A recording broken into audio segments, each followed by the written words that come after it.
When it comes to evaluating a company's financial health, interest expense is one of those key metrics that can't be ignored.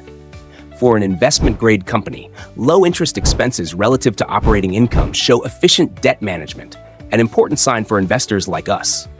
So, how does Altria Group stack up against its competitors? Is it managing its debt effectively, or is it falling behind? Stick around, and let's break it all down. And hey, before we dive in, don't forget to hit that subscribe button and turn on notifications. This channel is all about breaking down financial data to help you become a smarter investor, and you don't want to miss out. Let's start with Philip Morris International, Altria's closest competitor and former sibling company. PM operates globally and focuses heavily on reduced-risk products like IQOS, so it's a natural benchmark. Looking at the numbers, Philip Morris consistently outperforms Altria in terms of interest rates.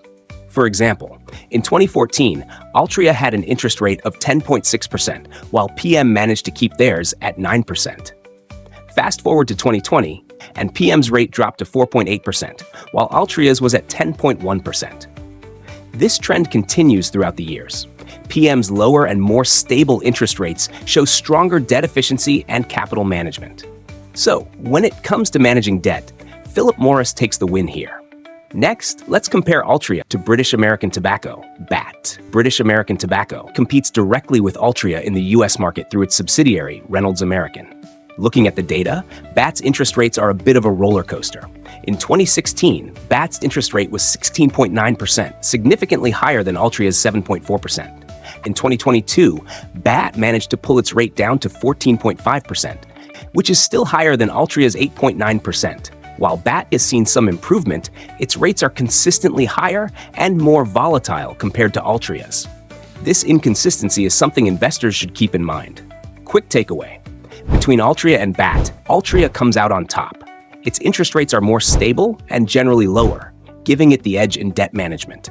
Now that we've analyzed the data, here's the big picture. Philip Morris International leads the pack with the lowest and most stable interest rates, demonstrating excellent debt management. Altria Group holds its ground well, especially compared to BAT, with more stability in its financials. British American Tobacco, while a strong competitor in other areas, falls behind in debt efficiency due to its higher and inconsistent interest rates. We now have a solid idea of the sector's debt levels. And by averaging the interest expense to operating income ratios, it's clear that Altria isn't the best, but it still outperforms some of its competitors.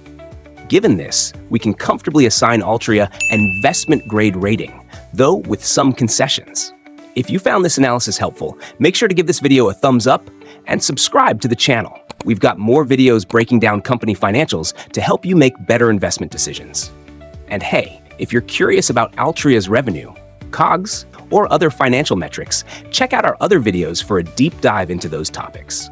Thanks for watching, and I'll see you in the next one.